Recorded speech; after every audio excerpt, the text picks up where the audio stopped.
Georgie, thank you so much for joining us here at FundForum International.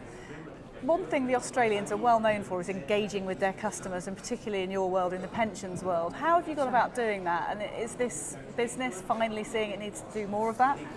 Absolutely. I think engagement for the Australians has been very important because we've had a compulsory system which has been wholesale based for the last 20 years. We're just beginning to get meaningful pots moving into the pension phase, and that's when consumers are making their own choices. So what we were seeing was 70-80% of the money in the acquisition phase rolling out of the system.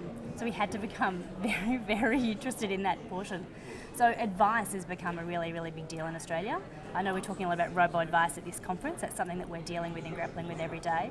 But also ease of moving money around the system. And do you think people expect that transparency now in this new generation as well? They want that advice, but they want you to be very accessible with it too. Yes, but I don't think as an industry we've really got to grips around what transparency means to our customers even yet.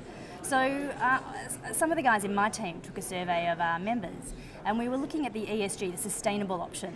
And we talked to our investors and said, why are you putting your money in this option? And over 70% of those people had put their money in that option because they thought it was the safe, the cash option. They thought sustainable meant cash. So when we talk about transparency, we still have a long way to go with a very low financially literate base. And people still have a perception that it's gambling and it needs to be in a safe fund as well, don't they? Absolutely, absolutely. I think our name, Australian Super, certainly helps us in that playing field in Australia.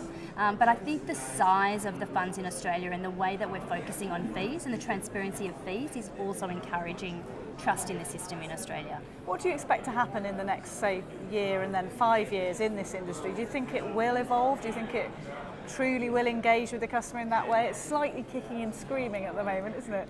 Yes, I think we're certainly dealing with a range of innovation on the technology front. Apps that are talking about 3 steps to join, 3 steps to transfer, and same-day transfer between funds in Australia. That's going to change the game out on how you speak to your customers. You get one shot and they're in or they're out. So absolutely. And do you think that you can combine the two things, so the wealth of knowledge that you guys have from decades in the industry with the sort of new wave of the robo-advisor, if you like? Is there sort of space for both to work together and provide a perfect scenario, if you like? Yeah, but I think we're still learning as well. So we know a lot about defined accumulation phase. We don't know a lot about the pension phase. We haven't had a lot of experience in that. So we're still building product for that as well. And we can learn a lot from the European market, who have been very active in that space for a long period of time.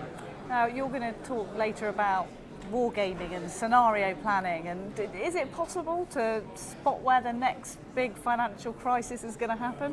Oh wow, I'm probably not the best person to answer that. However, I can certainly spot anything coming from government. I was saying it earlier in Australia that we've had 66 inquiries, reviews and recommendations for major legislative change in the last 10 years in Australia. So we're certainly well accustomed to change as a result of any scenario planning that we're doing, but I think I'd be far short of prediction. Do you think you're very flexible for that reason as a nation in terms of this industry? Yeah, I think we've got on the front foot in terms of determining what we want out of our system. So we work very closely with government in determining the purpose of the superannuation system and the expectations on its outcome.